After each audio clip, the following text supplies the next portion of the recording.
Now Pedersen the blast. Oh, that hit Proto. Diving save. Hart as he flashes across. Briere sets up Carl. Side of the net. Deflected. Score! Briere moving in. Stops. Cuts to the middle. Still has it. Shot! Score! Here's Hughes giving it across. Oh, it's right out. Save by Hart.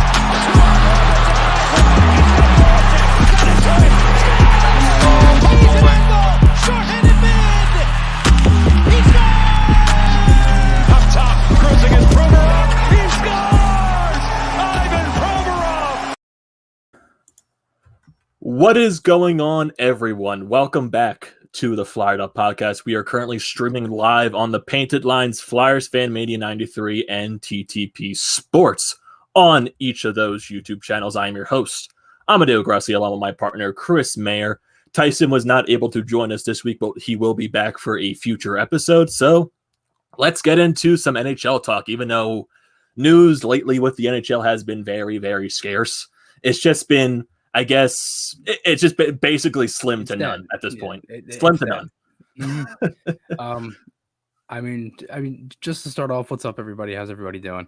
I feel like I've talked to Lazy about 8 times already.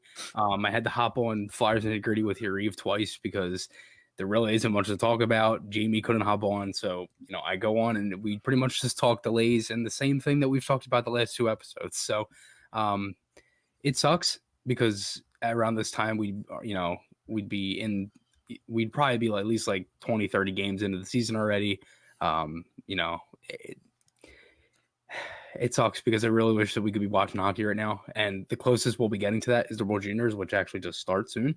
So that I guess that's good news as of now. But Amadeo, how are you doing?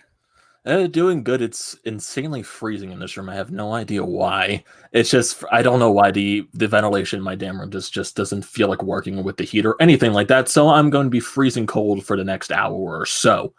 Oh, geez. It's like basically just going off of you, Chris. It's dead. It's weird without, like, we just need hockey back. We need Flyers hockey back. It's like good that we're getting Sixers basketball soon. That's going to be very exciting to watch. But it's just like with the stage of the NHL is in right now, with the discussions between the owners and the NHLPA, it's like, I wouldn't say they're like insanely far apart because both sides do want to get the season started. They're just like, they just need to get to a middle ground. Yeah, because it's not a renegotiation of the CBA. It's just like, where do we stand for this season? Because it's really a pay now or pay later situation with the contracts, because you're looking at, like you're already at a 20% escrow, right? And escrows are originally at 11.5, so that's already up, and we pretty much knew that. Then they're adding the deferral on top of that. Then there's obviously taxes and inflation, which is just in any normal season. So it's going to be a lot of money. There's definitely some players that, I know for a fact JVR said that he's ready to roll if the owners are ready to, stand by what they said. Because the reason that the players are pissed is because the players were already told they'd be getting a certain amount, and now they want to add a deferral because I guess they didn't realize they'd be losing this much money. And it's funny, I actually saw an article and a video, which was by the hockey guy, that said the owners actually didn't know what they were signing. I don't know if that's like 100% true. There's an article he puts in the description. It's also a video. He talks about it. But that is even more of a mess than what I had expected. I look at it like this, like, they have to play, because I feel like if they don't, they're going to lose more money. I also did hear the other day that Brian Burke had said something that if they play, it's going to be $60 million that they lose. Or if they don't play, if they play, it's going to be $60 million. And if they don't, it's going to be 15. So I don't know. I look at it like this, like, if they've already done a bunch of this stuff with these new jerseys and everything and everything like that, I have a feeling that they're going to play. As stupid as that sounds, I don't know. I think it's tough, but I think I'm really thinking by the start of this week till the end of next weekend is when they're really going to make a push, and they might have something by next weekend. If not, it'll definitely, it has to be the following week, because when are you, they're already looking at January 15th. Okay. Then you have like a week or 2 weeks for a training camp. And it's so weird because I look at it like this, like, in 12-13, wasn't it like a week before Gary Bettman was saying that they're done, they're not playing, and then a week later they were starting training camp and everything? I think so. I think it was something like that. I forget like those times during that lockout in 2012-13. It was just like a weird time because everyone did expect they were going to go into a lockout just because the NHL, they are very prone into going a lockout. So thankfully, before the bubble happened, they did extend the CBA. So we might not see a lockout for maybe another 5-6 years or something like that. But yeah, it's going to be weird because right now, January 1st, that's off the table. That's not going to happen. That was the date that was proposed. That was the date that was basically the set point for when they wanted the league to come back and start. That's most likely off the table right now, basically on what we're at right now. We're in December 5th, and you would need, 2 weeks at least for training camp. That's not going to happen during Christmas. Players are not going to want to spend their holidays in training camp. That's just not going to happen. So what they're talking about right now is, with the NHLPA and the owners, it's like what you said, Chris, January 15th, that's probably like the new set start date. And I would say in between that date and most likely the beginning of February is where I would say the timetable is going to be for when they want to get the season started and underway. Just because you got to get that 2 weeks of training camp in. And I think they talked about the 7 teams that didn't make the playoffs that were just outside the bubble. They're going to get an extra 7 days of training camp. I heard something the other day from Elliot Friedman on the Sportsnet. It was tweeted by Sportsnet on Twitter, and they said that he had said that they're all supposed to be going to the camps around Christmas. That's when they start, but the 7 teams go like 2 or 3 days earlier. That's what Elliot said, and I personally trust Elliot the most because I swear to God, the guy is like never wrong. I feel like that guy is like right there on point. Like he's like the Woj of the NHL. I feel like for the most part, I mean, I think, like, to be honest with you, this season's going to suck. I will say that. No matter what they do with, everything with certain teams looking to play outdoor games now and all this stuff, it's going to stink. I know that. It's going to be shortened games. It's going to be division play. It's going to be the same teams over and over and over again. It might get better because, one, you might have fans. Now, I know the Sixers, they're starting in Wells Fargo Center. So that makes me think that if the Sixers can, maybe the Flyers will be able to play in Wells Fargo Center. I know they did say for the Sixers that they would modify if they can have fans going, starting in 2021 is when they would look at that again. So starting in the new year. So as of right now, it's no fans for the Sixers, but I'm not 100% sure. I don't see any NHL teams having fans to start a season at all, unless they're. To me, it's tough because I don't know how they're going to do this. It really depends on the states. Like the different, because I know with the NFL, they have like NFL, it's completely different from the NHL because NFL, you got a bunch of outdoor stadiums. You can easily social distance the fans. It's right. Way different. And like the virus is different than indoors and outdoors. There's less of a risk if you're outdoors. So like my thing is that's probably why it makes sense for them to do the outdoor games. But the thing is like I know the Bruins have already talked to Fenway and city officials. So that's something that could be really cool. And another thing about that too is that the Flyers would be in the same division as Boston, so could have a Flyers outdoor game this year, which would be nice. But that would be the 4th in 3 years, maybe. Yeah, like the 4th one or the 3rd one in like 4 years. That's insane. From the Stadium Series to the other Stadium Series, and now this outdoor game. If it's going to happen, yeah, that's the thing. I mean, I think it could be cool, to be honest. It makes me think if they would get more jerseys for it. Or if they would just use the reverse retros. That might be a game where you probably can see reverse retros. I wouldn't know the details on that. I think there were like, how many teams? I think it was like at least 4 or 5 teams that were 7 teams that were pitching in to try to get outdoor games. It was Boston, Pittsburgh, LA, Anaheim, Nashville, Dallas, and Carolina. So like we already know Carolina was supposed to have one with the Capitals, the Stadium Series. That was supposed to be 2021. And that was actually confirmed. That was confirmed this past season. This was before COVID happened. And the Winter Classic was supposed to be St. Louis and Minnesota. Yeah, that was supposed to be the Winter Classic for this year. So, I mean, I'm not really sure how they'll do that. I mean, it's tough because I know that they can do the ice. It's just how can you keep it like that for an extended period of time? I mean, for the Winter Classic, when it was in Philly, didn't they have the ice for like a handful of days, like 4 or 5 days? They used the ice like 3 or 4 different times, and they used it for the alumni game. They used it for the Winter Classic. They used it for the AHL outdoor game between the Phantoms and the Bears. And I think there were like some other like mini events like charity games, and like stuff. charity games and stuff like that. So like the ice can withstand a long period of time. It's just like if you're talking about withstanding it like majority, I would say like half to an entire point of the season. Like January, February, yes, those months are cold, but then when you start getting into the Marches, the Aprils, that's when the weather is going to start getting warmer. I understand they have done outdoor games in Dallas, in California, and they've done it actually pretty well. But like to maintain it throughout, I guess, the course of a 52 to 56 game season, even though how many more games that these teams are like proposing they want to play in these outdoor rinks, it'll be a tough challenge if that's what's actually going to happen. I remember seeing the Flyers, they were interested at one point for these outdoor games. It like intrigued them at first, but then eventually they came back and said, no, we don't want to be a part of that. So if they were to host some in Philadelphia, that was going to be a no. Yeah. I mean, I think it will be cool if they had a game at Citizens Bank, but again, they're not going to spend all that money if they can't. That's the thing. I think the reason they're doing it is because they want to have fans. Like that's why. It's not like they're going to do it and not have fans. They be able to do it because it's outdoors. That's the whole premise of it. I also think it's better for TV too. But now that I think about it, they probably could do jerseys because that could just be more money for the league. I mean, they'll probably try to use every opportunity for that as possible if they can. Yeah, definitely. They're going to try to make some type of profit. They have to make some type of profit. I just don't know if the Flyers or another team are going to be using 5 jerseys in one season. Oof. Right? Because you have your home, away, your alternate already, your reverse retro, and then this jersey. So who knows if they're going to be using 5 jerseys in already a shortened span. So I'm not sure. It makes me think, and just to go off the reverse retro too, I wonder how many games they'll use that.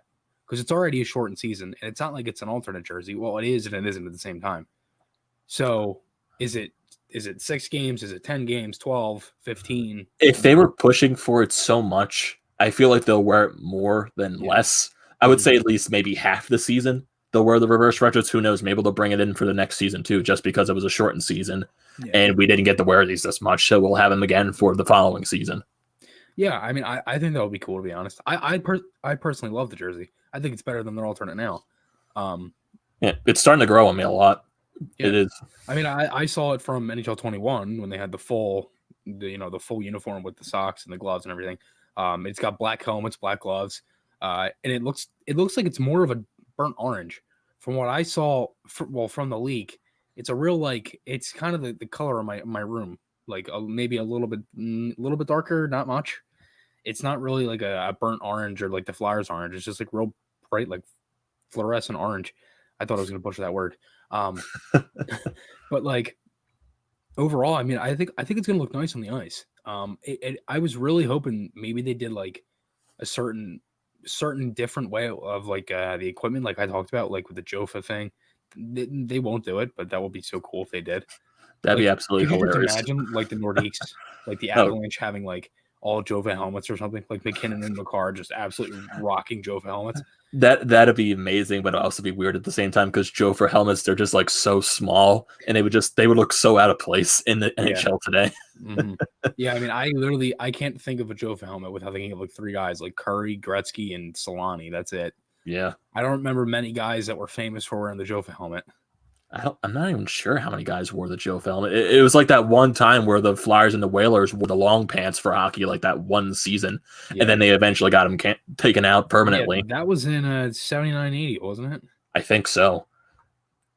Yeah, because the Flyers and the Whalers were the only 2 teams that brought in those long hockey pants. And it's funny too, my father actually had one of those pants. I think I'm not sure when he got it. He probably bought it off some eBay seller or something like that. I have no idea. But I mean, that just looking back at that was very weird. Like I understand why they banned them, because one, they could be really dangerous and the people were flying all around the ice with those pants on, but I could see why they banned those. But like getting off of that topic, just like going into like looking into the season, like if we're looking at, I guess, like if you saw with the NBA, since they got their seasons going to be underway in a couple weeks, you had that big trade between the Rockets and the Wizards for Westbrook and John Wall. that was a big trade. And now with the NHL, since it's been very quiet so far, you really haven't been seeing any free agency signings, any trades or anything like that. There's still a ton of free agents on the market right now. Mike Hoffman's one of them. Anthony Duclair is one of them, just to name some of those few. And I feel like when the NHL finally gets that start date, that's when you'll start seeing either trades happening, some of these RFAs that have to still be signed, some of these regular free agents that have to be signed, because Phil Myers is still not signed right now. Yeah, and that's the thing. I literally forgot about that, because I'm thinking about it like at this point, why would they sign Myers right now? They might as well wait, because they could be in a situation where, I don't know, maybe something with cap or I don't know, whatever. And it just makes sense for them to wait and see. And same thing with other teams. I mean, why would they try to sign somebody now if they don't even know if they could even play this year? Exactly. So it makes sense, because at the time being, I mean, you had the draft, you had everything, you did the things that you needed to do then. Now you wait and see what the season holds, and then you do the rest of what you had to do. Yeah, then you also have the Islanders. They still have to sign Matt Barzal to a contract. He's definitely going to demand some type of money. They did get some money off the books with, was it Boychuk that retired, or was it Nelson? It was Boychuk that retired due to his injury. So that does take some money off the cap for the Islanders. But Matt Barzal is still going to expect, I would say, between like the 8 to 10 mil range. That's what I feel like he's going to try to argue for. Maybe he does get less just because of what is going on right now. I think Lou Lamoriello also has something to deal with that too. I think that most will get is 7.5. You think so? Yeah, just because it's Lou. I can't see. I mean, Barzal's an unbelievable player, and I look at it like this: like, how do I say this without me not looking like an idiot? Barzal's very good. I will say that He is very good. He is. He's unbelievable.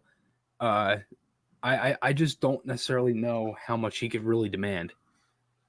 You know what I mean? Because, like, if you think about it, like, he's a very good player. He's skilled. We all know that. We know how many points he's put up. But, like, has he done much? Like, I don't know. Did he win the Calder? He won the Calder his first season. Even though in his first season, he put up a lot of points because that Islanders team was just extremely great at offense. Then the past 2 seasons, yes, his numbers did technically go down, even though they were still very good. But when the Islanders made the playoffs, he was one of their game changers. You saw him this year in the playoffs in the bubble, especially against the Flyers. The Flyers could not touch him. And that was one of the very annoying things. But I feel like that's where he brings his argument in, because he stepped up in the playoffs both times for the Islanders. And going to a situation with Phil Myers, since he's not signed right now. So Mikhail Sergachev with the Tampa Bay Lightning just won the Stanley Cup, and they signed him to a contract. He was an RFA too, and he's getting an annual salary of $4.8 million a year. So maybe that's just, I wouldn't say that's just because Sergachev right now is better than Myers because he's had more tenure in the NHL. So Myers, I would say that's not where he's going to get. He's going to get somewhere below that. I would say maybe in between, maybe 2 something mil in between what Sanheim is making currently. Maybe somewhere around that range. I'm thinking the most is probably 2.5, to be honest, because I think him and Sanheim are different players. It's kind of hard to compare them, to be honest. Yeah, I mean, Sanheim was drafted. Sanheim's been through so much with the Flyers. He's going to be in his 4th year in the league already. And Myers is undrafted. He's only been on the team. Really, that was his full season in the NHL, first full season. So I look at it like this. I mean, Myers, I think he'll get anywhere from the 1.8 to 2.5 is my guess. I can't see him getting anything over 2.5 because I talked about this with Colby Cohen too, and he said he put up a great point. He doesn't have much leverage because again, he hasn't been drafted, things like that. So it's kind of hard for him to really negotiate much of a contract. Like for example, like earlier you said Duclair, right? Why do you think he's still an RFA? Because he went in with no agent. Exactly. Like that's going to screw you in the NHL. Yes, you can only get away with that if you're Alex Ovechkin, and that's what Alex Ovechkin is doing. You can only get away with that if your last name is Crosby, Ovechkin, or McDavid. Exactly. You know what I mean? Or many other guys I could say too. But that's just, Matthews and many other guys, you can get away with that. Yeah, right. So I look at it like this: like Duclair, he'll get picked up by a team, but the thing is like he's a guy who's had a very good start to the year, made the All-Star game, completely dipped. He's went from team to team to team. I mean, he played for Arizona, the Rangers, the Senators, the Blue Jackets. Is there anybody else I'm forgetting? I think the last team he played for was the Senators. Yeah. He's played for 4 or 5 NHL teams already, if I'm missing one. At least. I think so. So I don't really know what he was thinking there. That made complete sense why he didn't get signed. But I mean, again, that's a different story. But since we necessarily don't have the biggest topic on this episode, I wanted to ask you this. Do you think, I know this is a little off topic, but do you think, I'll rephrase that. Who do you think we'll see at the start of the year? At the start of the year for the Flyers at the center position? Frost at the center position. Who do you think we'll see? Frost or Patrick? That's tough. That's very tough because there have been many talks in the past few weeks that Patrick's feeling a lot better. He's starting to feel a little bit more closer to normal now, which is a very, very good sign. And honestly, the longer it takes for the season to start, the more it benefits him. It's just because it's more time for him to get healthier. In terms of who might be, if you're talking about terms of like the third line center, the fourth line center, something around that type of thing right there. Because the first line's going to be Sean Couturier, second line's going to be Kevin Hayes. Those two right off the bat. Right.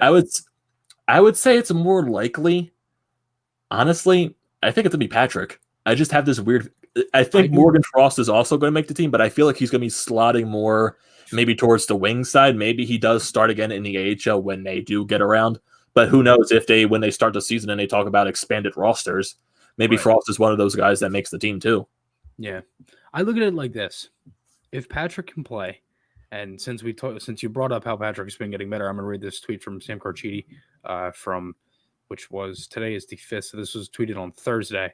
Nolan Patrick is skating without issues and able to sleep much better because headaches have diminished. Still some hurdles, but it's sounding optimistic. And those hurdles are essentially, can he, handle contact? Are the bright lights a factor in big arenas and things like that? That were the main cause of the headaches and everything. I'm going to say this. I think Patrick will play. I just don't know when. I don't know if he'll be ready to start the season. I don't know if it'll be in the middle. I just feel the same way with Frost. It's not, it's different because, obviously Patrick has been out for a year. But I look at it like this. If Frost plays, I think he's going to play top line minutes. Because he did before. He played first line with Jerome Konechny earlier in the season in November and December.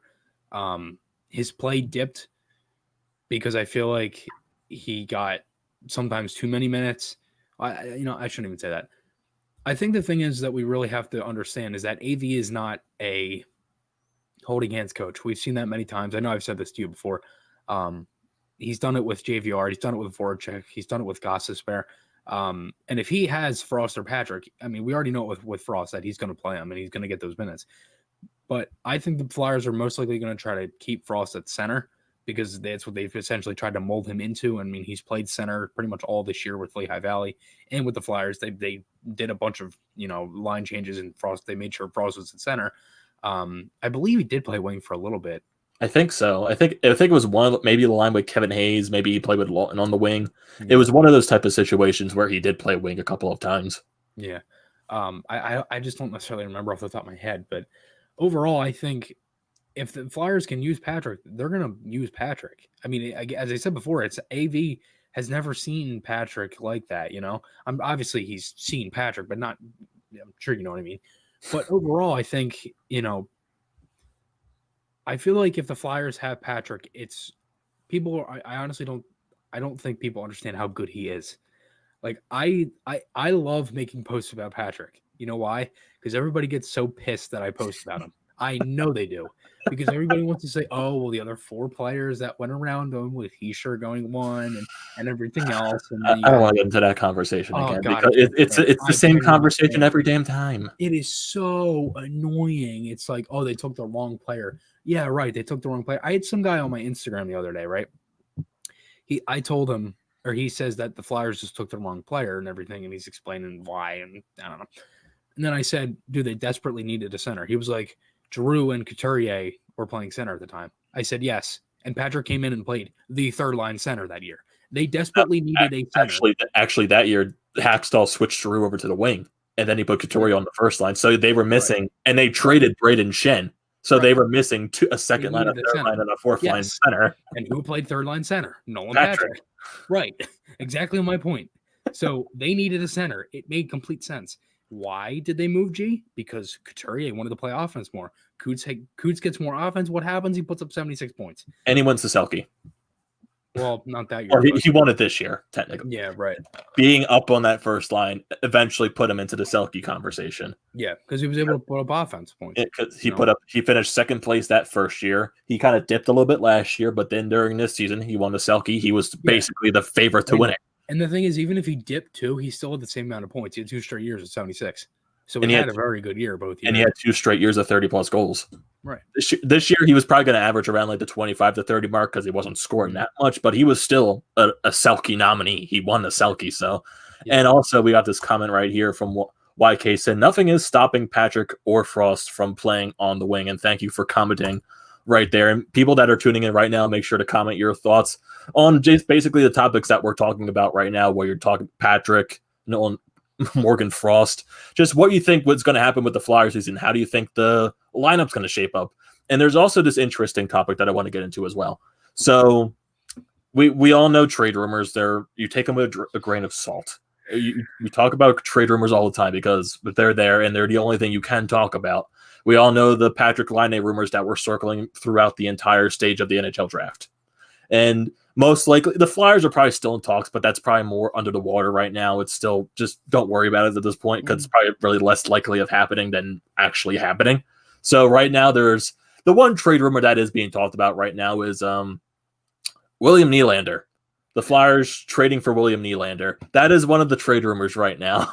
I mean, I wouldn't mind trading for Nylander, but at what cost? Would it make sense? It's basically I would love Nylander on the team.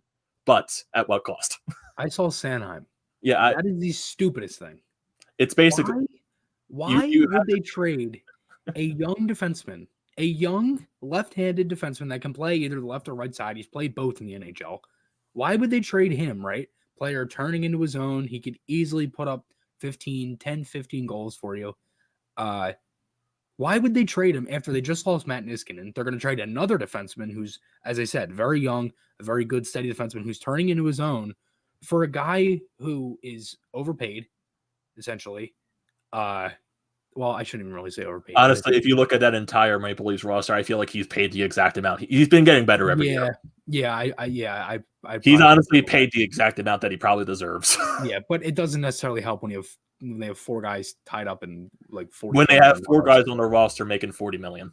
Yeah, I mean, they have literally 4 guys tied in like $40 million, and then you have Nylander for another 6.6. No, Nylander is one of those guys. Oh yeah, right. My bad. I was thinking Anderson was the other one. I don't know why, but again, I just don't understand Sanheim. That is the stupidest thing I have ever heard. I legitimately think that people just want to trade them. Because it's like they look at like, oh, a playoff game or a certain game or like a certain play they made. Oh, trade them. Like that is just the stupidest thing. I just never understood that. Why? Like, and I saw Provorov for Laine at one point. Provorov for Laine. No. Why? Why? Because Provorov didn't win the Conn Smythe like Victor Hedman. That's probably the reason. The guy is easily a top 20 defenseman in this league. Easily. Why would you trade him? Not according to NHL Network, he isn't. Yeah, right. I saw Konechny for Laine, and people want to say they need to get better at defense. Konechny is better at defense than Laine. Why? His defensive game has gone up so much in the past year and a half. Was phenomenal this past year on defense. I thought he was not great last year, but he's okay. No, because people are going to complain because Konechny didn't score a goal in the playoffs.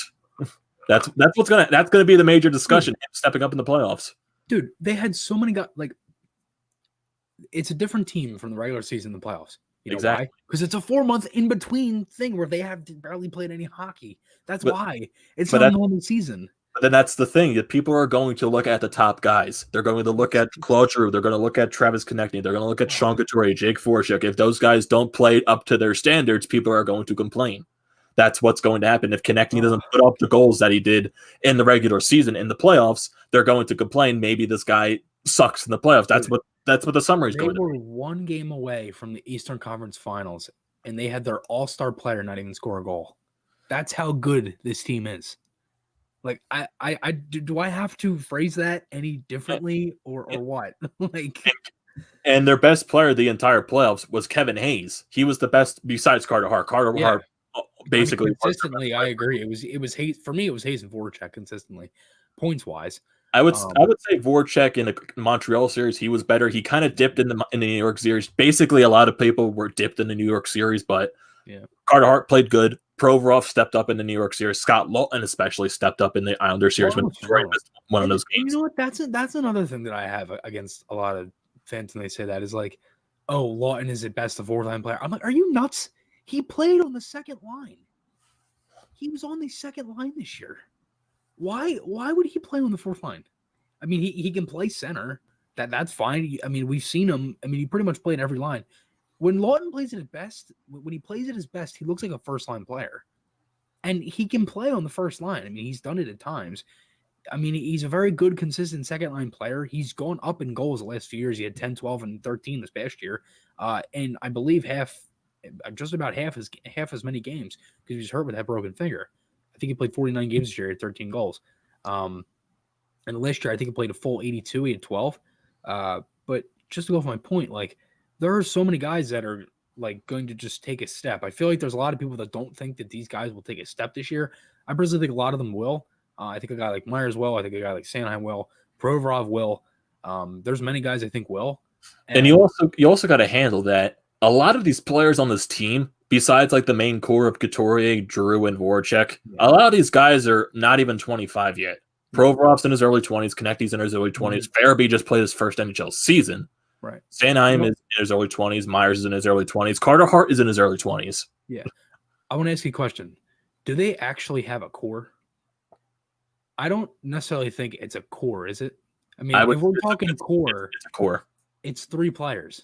How is that a core? That is your main that has been the main core for a while. Couturier, Drew, and Voracek. When everybody mentions the core, they say 2 guys, G and Voracek. That's it.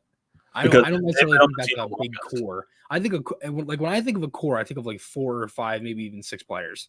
That's what, like, I look at a team like Pittsburgh, right? You got guys like Crosby, Malkin, when they had Kessel, Fleury, guys that have been there for 4 or 5, 6. And Letang. Right, and Letang, and you can even throw Dumo in there, right? And Schultz. Yeah, right. I don't look at the Flyers as a core. I mean, yeah, sure, the 3 guys that have been here for 8 years, that's it. You know what I mean? That's it. I don't really look at that as a core. I look at that as a top line. And, you know, I never really understood that because it's like, you know, and like I've said it before, then I thought to myself, like, is it even really a core? This is like the conversation I had with myself. I'm like, is it even a core? Like, I don't know. But like, that people also have to look at the prospect system that the Flyers have.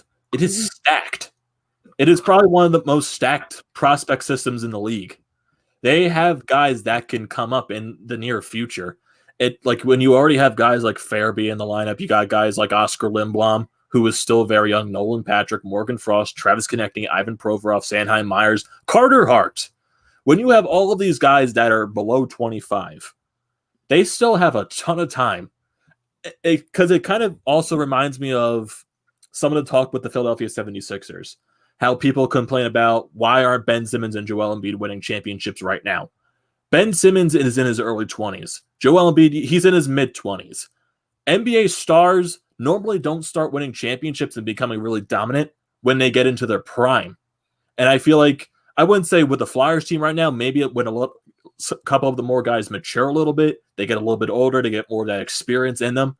That's when you're going to start seeing this Flyers team really dominate. Maybe it's when Drew is not the top line winger. Maybe when he's more pushed down to a lower line. Maybe it's one of those situations. Maybe Farabee's taking over a big role. Maybe Konecny's taking a bigger role than he is right now. Provorov, he's already in the biggest role probably of his life, and it's going to continue to grow as the time goes on. And Carter Hart, he's still very young. Right. I mean, I look at it like this, like the time for them to win is now. Because you don't have many years left of your core guys, if you even want to say that. I mean, you have, I mean, honestly, I look at it like this, like their window to win is 2 to 3 years. Honestly, I think the window's even bigger. Really? Even with Gene Voracek? I think the window is bigger because they have so many people in the prospect. In the prospect system, like I said, it's stacked. And when some of these players come in and when some of these players get onto the team, even if you still have guys like Drew, who is probably going to be a little bit older, and I feel like Drew, he's going to stay with the Flyers the rest of his career. That's what I just feel like right now. Yeah, then you have he's a Couture, Flyer for life. then you'll have Couture getting into his prime, which he basically is in right now. I feel like this team's window, even though a lot of people say their window is very short, I don't believe 2 to 3 years is your window. I feel like it's very, very longer than that. When you have Carter Hart in the net, your window is as long as you have Carter Hart. Yeah. That's my opinion. That's what I think. Yeah. I mean, it's understandable. I think it makes a lot of sense. I mean, again, the franchise goaltender. Like, what I don't understand with teams is, like, there's teams and fans that think that, you know, like a team like Edmonton, for example, like they're like favorites to win the cup because they have McDavid and Draisaitl. You cannot win a cup with 2 players. Like, you need, I mean, like, literally look at Tampa Bay, look at Washington, look at St. Louis.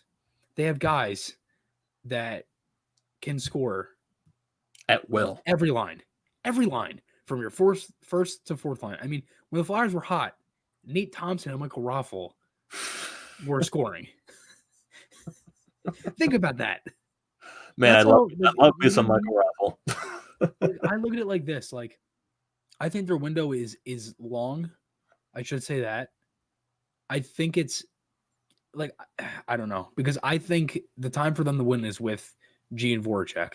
I think if they don't have those guys in the top, you know, primes of their career, if you even want to say primes, but if they can still can contribute consistently what they've been doing, then they'll have a great shot to win. Listen, I think it'll be tough. I've been saying it since 2017. I think the year that they'll win is 2021. I don't know if I'm right. I have no idea. Hopefully. I don't know. I've said it many times. 2021 was the year. I swear to you, I've been saying it since 2017. The start of that season, the 17-18 season when they got smoked by Pittsburgh in 6 games. That was the year I was saying 2021. I don't know if it's going to happen. I have hope just because I said that like a schmuck, but overall, I don't know. I mean, it's coming. I mean, the thing is we will never know. We'll just have the feeling, and when we won't hit the feeling, like I don't know if you understand what I'm saying. Like, I look at a team like Tampa, right? When they beat the Islanders, I was like, Dallas is not beating them. I just had the feeling. I was like, there is no way this team is losing. And then they lose the first game, and it's just the way hockey is. Like, you just know. You know what I mean? It's the same feeling in 2018 when Washington beat Pittsburgh. Yeah. When they finally got over that hump. Pittsburgh, I was like, dude, this is it. This is their year. This is it, right? Because it's like you got to get over that hump. And yep. I look at it like this, like it might take a while too, you know, to put it into perspective. Because like, look at Tampa, right? 15, they make it to the Cup final, they lose. 16, they make it to the playoffs, they get eliminated. 17, they make it to the playoffs, they get eliminated. 18, conference final, they get eliminated. 19, swept in the first round, one of the best teams in NHL history. That was probably the push they needed. Yeah, they needed. You know what I mean? Utterly embarrassed. And AV said it too after the loss. He said sometimes you have to lose before you can win. Right? Yeah, you have to lose in order to win. I mean, what's her face? Even the Capitals have been like that. I mean, they won the Metropolitan Division the last 5 seasons in a row. And they won like how many President's trophies during that time? Like 3 or 4. And, you know, they finally win in 18, and then they end up losing in the first round the next year. Yeah. You know, that just shows how hard it is to win. Like, it's so hard to win the Stanley Cup. It's not even funny. And like, just overall, I have a strong feeling about the Flyers for the next handful of years.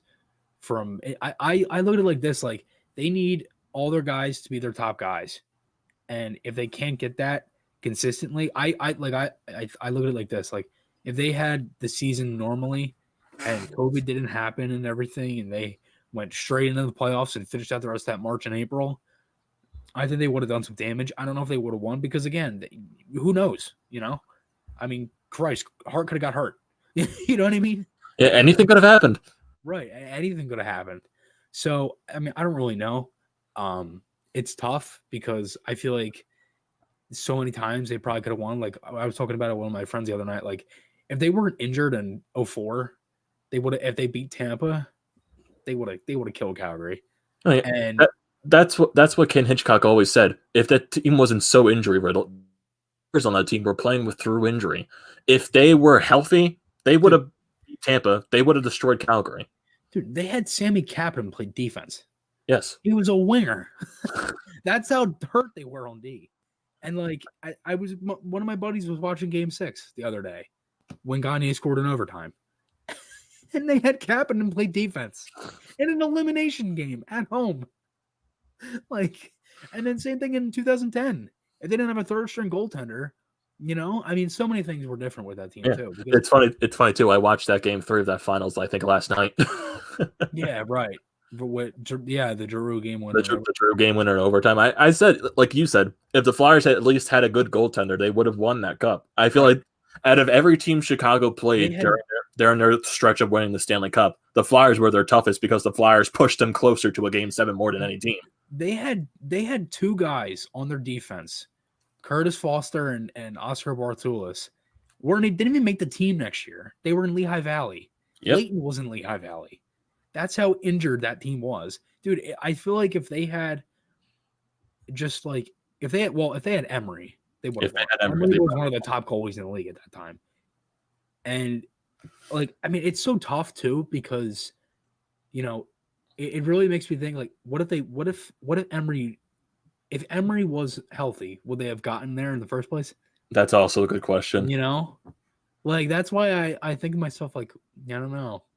Because it's a hypothetical at that point. Like, if the Flyers had this, maybe this would have happened. Because like, not every good thing just means it'll be good. And a good thing in your mind could just mean it could be bad too. Yeah, like if Emery was in the net when they were playing Boston, like, did the Flyers go down 3-0 to begin with? If they do go 3 down, do they even pull off the comeback? Like, is that even like a thing right there? If Bush starts Game 7, do they end up losing 3-0 instead of coming all the way back? Maybe. It's so hard to predict, but it's so fun at the same time but like, look, I'll say this. This team is very good. They're going to be very good for years to come. They're going to be one of the top teams in the league for years to come. And I think it's just a matter of time. I mean, we've seen guys already. Coots winning the Selke, unbelievable season with the first year with a new head coach. The general manager's done many good things. It's a step in the right direction, a very good step, a great step, I should say. And, they're moving on now. And, I'm excited for this year, man. I just cannot wait for hockey to come back, because I am really getting tired of watching reruns and just flipping through my phone thinking something else is going to come back up when it just doesn't. Yeah, I think the past like yesterday I said I watched Game 3 from 2010. I watched Game 3 from the 2008 first round against the Capitals. I watched a lot of Game 3s for some reason. Game 3 against New Jersey in the first round in 2010. I watched Game 1 against New Jersey in 2012. And it's like you said. We just need live sports right now. Besides like football, because they're the Eagles. And I don't want to talk about them anymore. Yeah, I mean, I've been consistently watching college hockey for days on end, and last night I did a video today I did a video, but I watched Bobby Brink last night. I've been watching Cam York, and there's been a bunch of that. But since we're getting into that, let's talk some World Juniors. Yeah. You want me to hit this one off, or go ahead? All right. So, look, they have at least 5 guys eligible for this year's World Juniors. I don't know who's going to play. I don't know who will play. Canada is stacked. I know that. We know already USA. There's 3 teams that the Flyers will, have prospects on if they do. They could have one for Russia, but they won't, because they changed the rules this year with the World Juniors. And Zamula would have been eligible, but he's not now. He's actually too old. So Zamula's out, and he was the only Russian. So there's none for Russia. There's also none for Finland. So overall, you just have USA, which is Brink and York, who are both invited to camp. You have Millman and Forster for Canada. They were both invited to camp. And then you have Sweden. You only have Emil Andre, the recent second-round pick. Andre is looking like he will be a 7 or 8 because he's the youngest guy. It's similar to what York dealt with last year. He was the youngest defenseman, and he also went into the tournament injured. So, you're not necessarily going to play that much. And another thing, just to show how good York is, injured, youngest defenseman, he was a quarterback of their second power play unit. And he got more power play time than he did in 5-on-5 at times. That's how good York is. So I think York is going to make a humongous jump with USA. I think he's going to play top 4 minutes. I feel like he'll get more hard minutes than he will offense. I can't see anybody else being their first power play unit guy. I have to think it's York. If he was injured and the youngest guy last year and played second, how could he not play first this year? Do you think he's going to be their top pairing guy on USA? Like the top 2 defense, or do you think he's more top 4? Yeah, I think he'll definitely be. He could be their top pairing, at best top 4. Because I don't necessarily know how they'll do it because they're very good as well. I think they can really compete with Canada. Canada's stacked. To go off of that, Canada's unbelievable. And Lafreniere is not going to be playing for Canada either, and they're still stacked. I mean, and they literally have an NHLer on their team, Kirby Dach. And I think isn't Byfield playing too? Yeah, they're if you go and you look at their split for their Canada, Team White and Team Red, their Team Red could just be a team themselves. And then you can just add whoever you want from Team White. Like, that's how good they are. I mean, their defense is incredible. You have Byram, you have Drysdale. I can't necessarily think who else is on their team right now. I'll have to take a look again, but they are unbelievable. Millman most likely won't make it just because of how good they are. If Forster does, which I personally think he will, if he does, he's going to play the 4th line. He's barely going to get minutes. And again, Tyson Forster playing their 4th line. That's how good they are too. So I look at it like this. I think the main guys you got to look out for are York and Brink. Because, again, Brink is unbelievable. He plays first line for Denver. He played second line last year with USA. He also had 2 assists last night in a 4-3 overtime loss. But they actually just started that, too, for that league, for that college league. Because what they're doing, they're kind of doing similar to what the NHL did. It's like they call it a pod. And it's a bunch of the teams are in the one arena, and they play a bunch of games. Uh-huh. So there's like 38 games in a pod is what they were saying. So Denver has only played 2 games already. So Brink's only played 2 games. And he's got 2 points in 2 games already with 2 assists last night. He didn't record important in the other one. But Brink last year, I personally thought he was one of USA's best players. That you can take that as bias, but it really isn't. He was unbelievable. He had a handful of points. I think he only had 2 or 3 points. I know he did. I don't know if he scored. I think he might have had 1 goal. But he did have a couple assists. He played really good overall. I think defensively, what I saw from him last night was fantastic. I noticed a lot last night. He was playing like a center. Like he's a right winger, but he would cover the plays like a center. Like he would go into the corner and he would follow the net and everything and not just stay high. So I don't know if that's a design play where since he's just better at defense or that's what the role they give him to play center or what. But man, he was doing it really good. He was very effective with it. Overall, I thought he had a really good game, as I said, as I broke that down on my channel. You can check that out. But overall, I'm excited for USA. They're going to be very good. This World Juniors is going to be incredible. I will say that. There are a lot of good teams, a lot of good, the goalies are, everything is going to be good about it. Especially watch out for Russia. The top goalie prospect from this year, Askarov. Oh boy. Yeah, he's going to be scary. I think Sweden, they're not starting a goalie prospect. I think the goalie prospect that's going to be the backup. He's expected to go, I think, at least top 10 in next year's draft.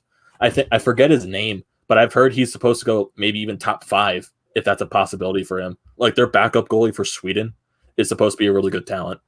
Yeah, it's funny. I have a picture of that here. Is it Hannes Colin? I think that's the name. Or is it Jesper Wallstead?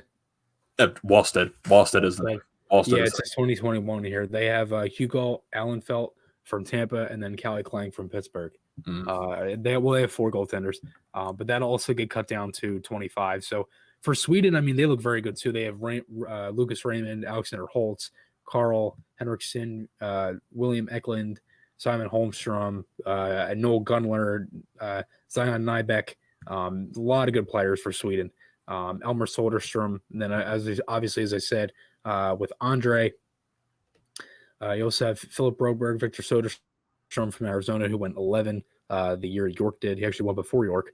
There's a lot of guys. Hal Grands, And those are just a few off the top of my head. William Wallander as well, off the top of my head as I'm reading it. And then also like Team Germany, they have Tim Stützle. That's most likely going to be playing for them top line. That's going to be right to even though he's coming off of that injury where didn't he break his arm too? So he's coming off of that. He did. I'm curious I'm curious. So I wonder like how that's out with him. Yeah. You're kind of cutting out here. You there? Yeah. Okay. Yeah, we're still here. Okay. I was talking and then you were talking, but whatever. Just to go off that too, it makes me think like I don't know if you saw this, but they did say that Hughes and Lafreniere, the teams aren't letting them, the Devils and Rangers not letting them play. Yeah, I saw that. It amazes me how people actually think that they don't have a say in that. How they just think that the team says, "Oh, you're not playing." Like, why? Why wouldn't they say like what do you think the player would say like I look like this. They're NHLers. They don't need that. If there's camp starting a handful of weeks, why would they do that to risk injury and everything if they know camp is going to be starting? There's been a lot of positives in these last few days with the NHL. We've heard a lot of players come back. Lindblom just came into Philly today. There's been guys working out at the skate zone. It's the full list is like Ghost, Morin, Albi Kubel, Twarinski, and Tanner Lagzinski. Those are the handful of guys that have been there. I believe also Butterman's been there too. I think also Alex Lyon as well. Yeah, Lyon, right. That's another good one. Good point. He actually just came there the other day. I believe it was yesterday. But overall, why would these guys be playing in the World Junior? They're NHLers at this point, especially in Lafreniere's case, it makes more sense like that. Hughes, again, it is just for conditioning. And then I saw there was some people that were like, oh, well, Doc's playing. I'm like, yeah, well, look at Chicago compared to the other teams. Those are two teams that they think that they can make a jump this year. New Jersey's most likely probably retooling more than rebuilding. Chicago's in a complete rebuild. So they want their guys to get as much ice time as possible. And it's a different situation. It depends on how the management feels and everything like that. And it's also with the player. The management could have said, we don't want you to go, or, and Doc might've wanted to go or whatever, you know what I mean? It depends on the situation. So I think it makes sense for those guys not to play because they're NHLers at this point. But just going off that, what are your thoughts on that? Just like I can understand why teams like the Rangers, the Devils, they want to hold back those guys. I think isn't Byfield going to be playing for Canada as well? Mm-hmm. So because like LA, they're a team that's in a rebuild right now. So I guess it wouldn't be a big deal if Byfield went to go play for Team Canada. He's mostly going to be one of their top players right there.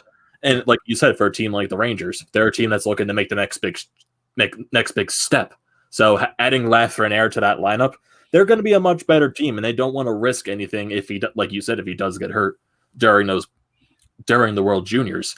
And just going back to Team USA, and for a guy like Cole Caulfield, do you see him playing the top line for Team USA, or do you see more Bobby Brink? Or do you think maybe Caulfield, 100%.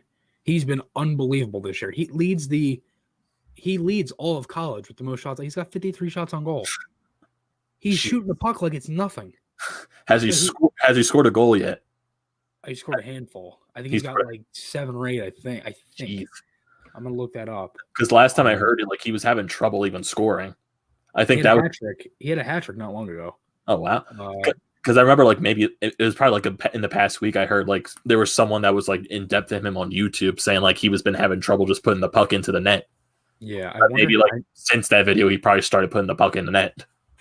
Yeah, in 10 games he's got 6 goals, 6 assists for 12 points. Jeez, in 10 games this year at Wisconsin. He last year in 36 games he had 19 goals. He's already a third of the way there. And here we go. This is when the Flyers are going to say, "Oh, we had a chance to select Caulfield. Why the hell didn't we do that?" That's it. That's going to be a discussion for a while. That's going to be the new discussion for a while. And here's my answer to that: they got a player who they think, in longer term, is going to be better than Cole Caulfield. That's your answer. They wanted a defenseman. That's a top defenseman. I don't understand what you're complaining for when York is, to me, is a very solid number 2 defenseman in the NHL and on the Flyers. Like I said, he's going to be the future pairing with Provorov. Yes. He's the future number 2. Yes. He is the next like and again, I don't want to put pressure on these guys because I hate doing this, but just from my eyes, from what I see, what he reminds me of Nicholas Lidstrom when he moves the puck.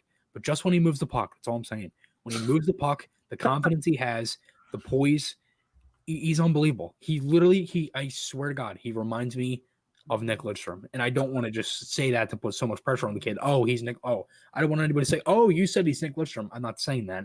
I'm saying the way he moves the puck is like and reminds me of Nick Lidstrom. I'm going to hold that to you now. You said that Cam York. So in 15 years, when he's not winning like 20 million Norris trophies, I'll blame you for it. Yeah. So after York turns 31, and he doesn't win a Norris. Then that's when I'm just going to be everybody just start canning me for when I was 17 years old and I said that Cam York is like Nick Lidstrom. Even though Nick Lidstrom won the majority of his Norrises when he went past his 30s. That was the fun. He started winning them when he was 31. It was the first one. And we also got some more comments from the comment section. Philly Insider Podcast. Sup, y'all. Go Flyers. Thank you for commenting and watching the stream. Philly Insider Podcast. And like we said, for people that weren't able to tune into the live stream, we're always going to put it on Apple and Spotify, wherever you listen to your podcasts and all that good stuff. For people that are still joining the stream right now, thank you for watching. And just like going back to the World Juniors for a little bit, who do you think is the best team overall? I know you said Canada is stacked, but who do you think is going to win the gold medal? Who do I think is going to win? Yeah.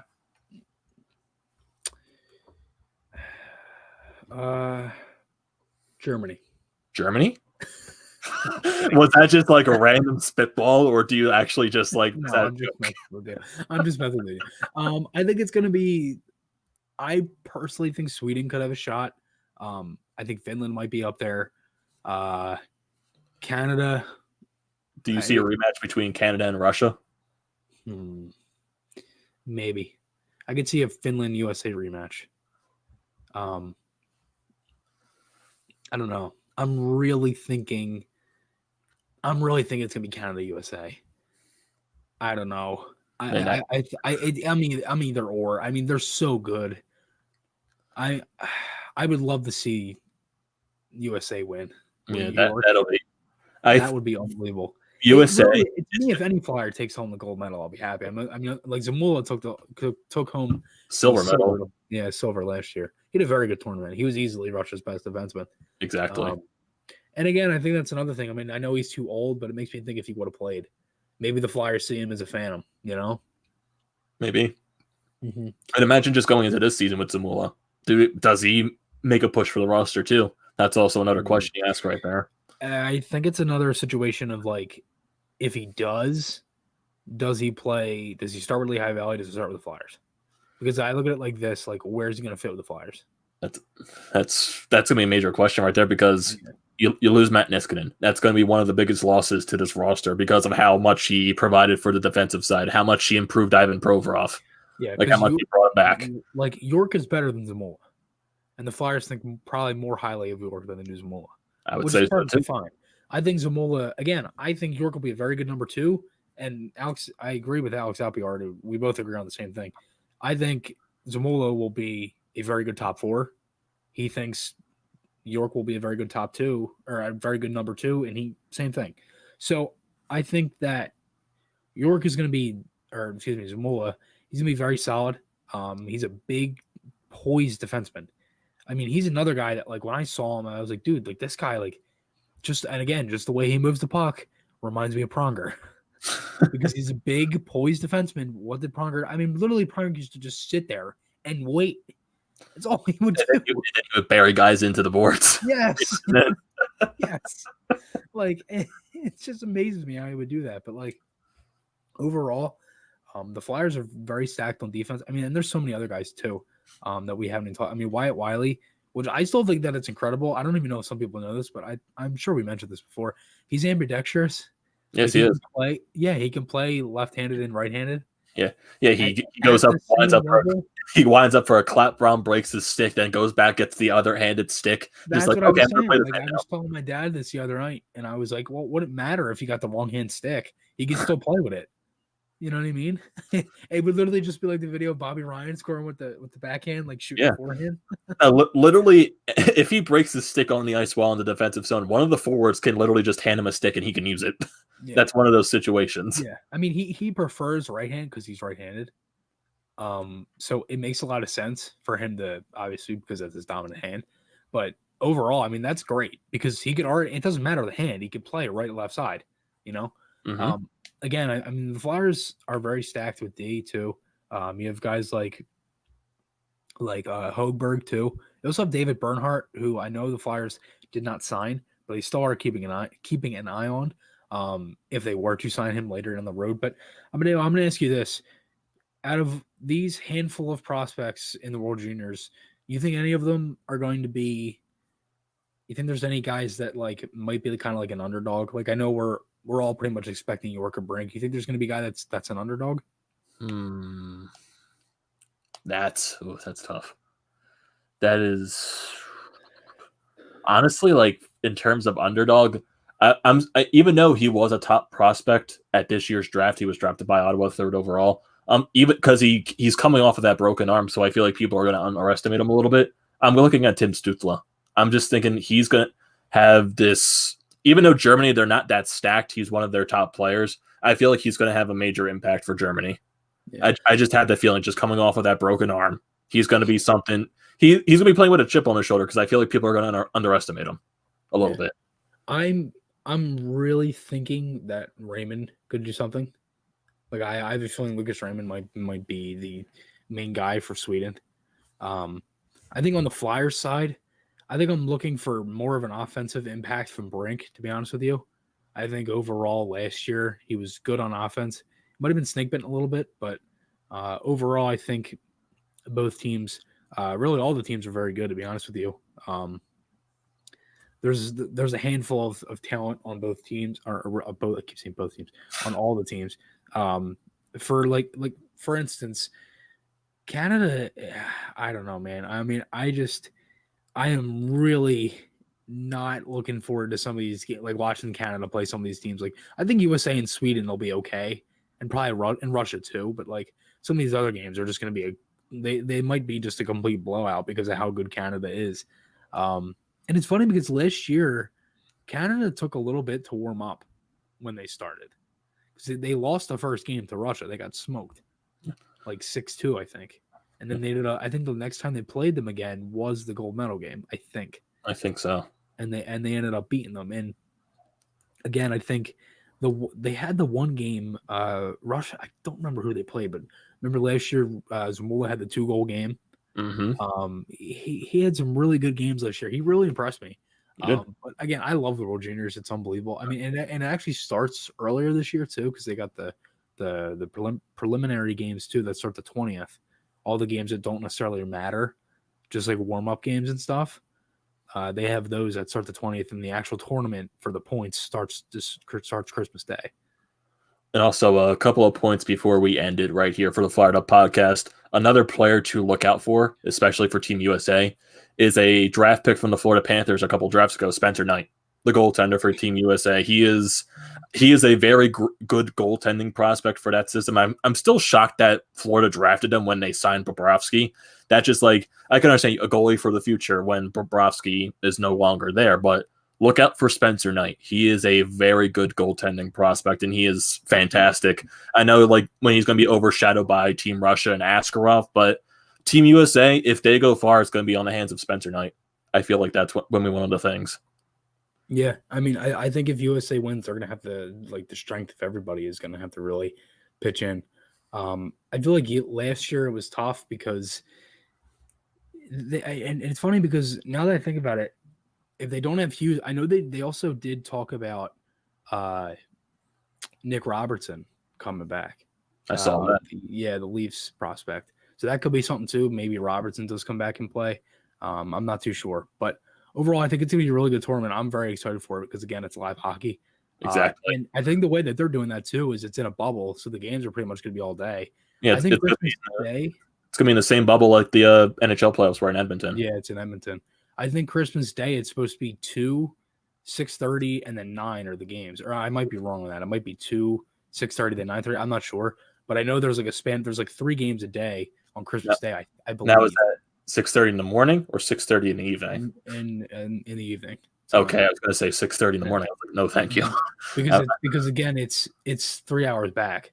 True. So it's essentially going to be 11, 3:30, and 6:30. So that might give them a window. I don't know if the 3:30 and 6:30 they probably could run into each other because again the Zamboni and everything. But I'm not too sure.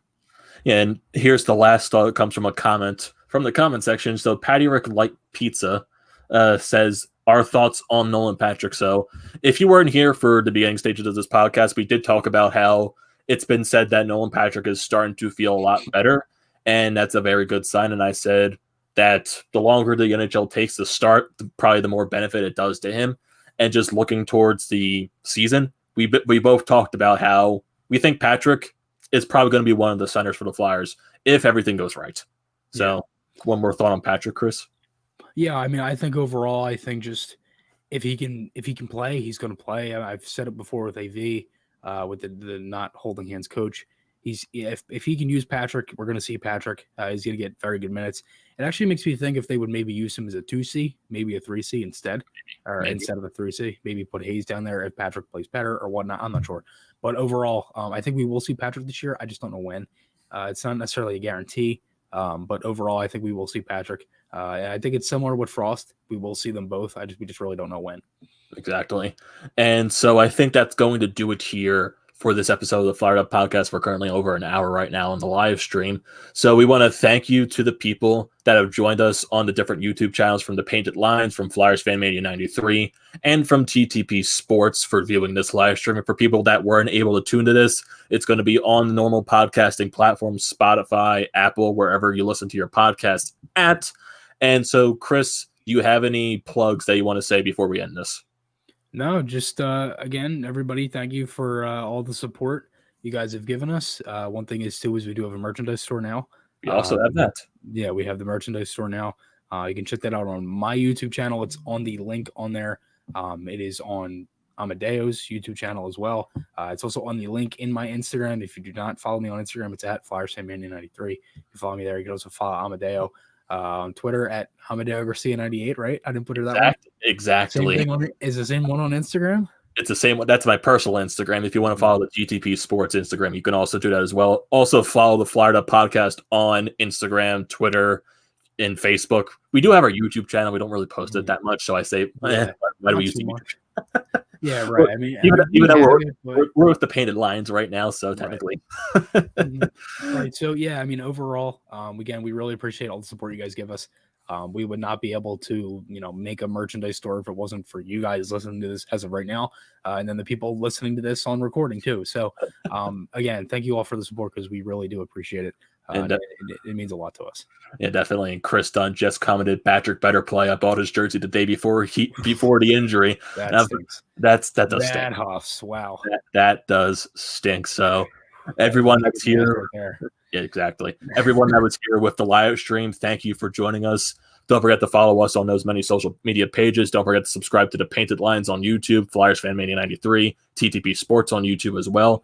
Thank you for joining us for this episode of the Fired Up Podcast. It'll be on other podcast platforms as well. So thank you for tuning in. I'm your host, Amadeo Gracia. He is Chris Mayer, and we will be back next time. Most likely, I would say.